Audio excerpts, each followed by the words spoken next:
Good morning, champions. This is Professor Aswin from Government College. I am a technical champion.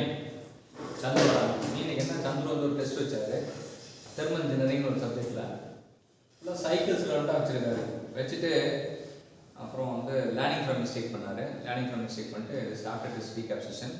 இந்த session என்னென்னலாம் கற்றுக்கிட்டாருன்னு சொல்ல போகிறாரு. So one by ஒன்னாக பார்ப்போம். First concept என்ன?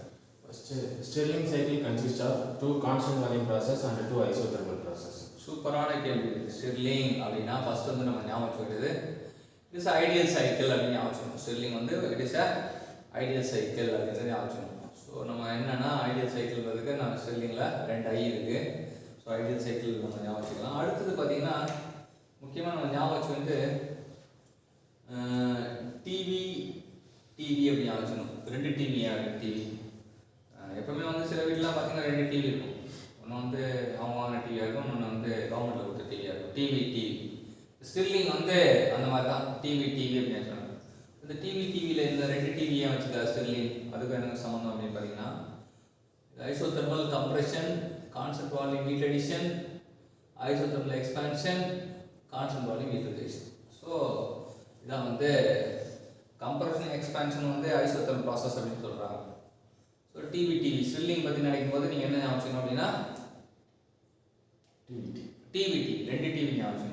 TV T for isothermal compression, V for constant volume heat addition, அடுத்த T for isothermal expansion, அடுத்த V for constant volume heat rejection. So இந்த கான்ஸ்டன்ட் வால்யூம் நால இவன் யாருக்கு ஐடியலா அப்படின்னு பார்த்தீங்கன்னா இதே போல SVSV அப்படின்னு ஒரு 2 இருக்கும். இந்த SVSV யார் டிவி மாதிரி SVSV இருப்பான். அவன் வந்து ஆட்டோ, டிவி வந்து ஸ்டிர்லிங். ஸோ இதுதான் வேறுபாடு. ஸோ இந்த ஐசோதெர்மல் போல ஐசென்ட்ரோபிக் கம்ப்ரெஷன், அதே constant volume heat addition, isothermal போல isentropic expansion, constant volume heat rejection. So constant volume heat அடிஷனும் கான்ஸ்டன்ட் வால்யூம் ஹீட் ரிஜெக்ஷனும் உள்ள 2 சைக்கிள் சொன்னால் ஒன்று ஆட்டோ சைக்கிள், இன்னொன்று ஸ்டிர்லிங் சைக்கிள். இதில் ஆட்டோ சைக்கிள் வந்து ஆக்சுவல் சைக்கிள், ஸ்டிர்லிங் சைக்கிள் வந்து ஐடியல் சைக்கிள் அப்படின்றது ஞாபகம் வச்சுக்கணும். 2 கான்ஸ்டன்ட் வால்யூம் உள்ள ஐடியல் சைக்கிள் எதுன்னு யாராச்சும் கேட்டாங்கன்னா Stirling cycle. 2 கான்ஸ்டன்ட் வால்யூம் உள்ள ஆக்சுவல் சைக்கிள் எதுன்னு கேட்டாங்கன்னா Otto cycle.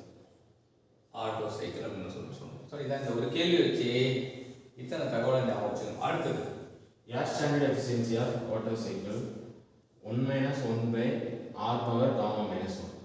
சூப்பரான கேள்வி. ஸோ இதான் air standard efficiency of the auto cycle. அதே போல் அடுத்தது Efficiency of diesel cycle approaches to Otto cycle efficiency when cutoff ratio is 0.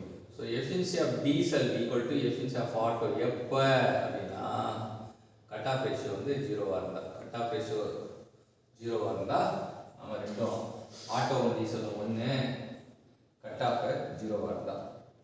Which cycle has maximum efficiency is Carnot cycle. Maximum அப்படின்ற ஒரு வார்த்தைக்கு பேர் போனவன் யார் அப்படின்னா கார்னாட். மேக்ஸிமம் எஃபிஷியன்சிக்கு பேர் போனவன் Carnot. For same compression ratio, thermal efficiency of Otto cycle is same as Brayton cycle. So Otto சைக்கிளுக்கு வந்து ஃபார்முலா தெரியும். பிரைட்டான் சைக்கிளுக்கு பார்த்தீங்கன்னா 1 minus 1 by RT power of gamma minus 1 by gamma. So இதில் என்ன அப்படின்ட்டானா இப்போ சேம் கம்ப்ரஸ் ரேஷியோ, இந்த R தான் compress ratio. So R gamma minus 1, இங்கே வந்து RP gamma minus 1 by gamma. இந்த RP gamma minus 1 same compress, ரெண்டுமே ஈக்குவல் தான். இது ரெண்டும் ஈக்குவல் அப்படின்னு நமக்கு தெரியும். இதான் அடியாபெட்டிக் ரிலேஷனில். ஸோ சேம் கம்ப்ரஸ் தான் Otto cycle equal to Brayton cycle அப்படின்னு தெரிஞ்சுக்கலாம். Both Stirling cycle and Carnot cycle operate with same temperature limit.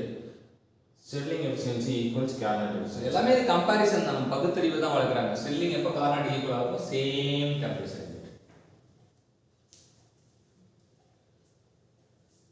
In diesel cycle, if cutoff ratio increases, it will increase mean effective pressure. So cut off அதிகப்படுத்தினா mean effective ப்ரெஷரும் அதிகமாகும். அதுதான் diesel சைக்கிளில் ஆரம்பிச்சு. If compression ratio increases, air standard efficiency will be increased. So compress ratio increase பண்ணால் air standard எஃபெக்டும் increase ஆகும். Thermal efficiency of ideal Otto cycle increases with compression ratio and specific heat ratio. So compression ratio அதிகப்படுத்தினாலோ specific heat ratio அதிகப்படுத்தினாலோ கண்டிப்பாக thermal efficiency water cycle improve ஆகும். இப்போ 10 concept இன்னைக்கு நச்சுன்னு சொல்லி கொடுத்த சந்துருக்கு தேங்க்யூ ஸோ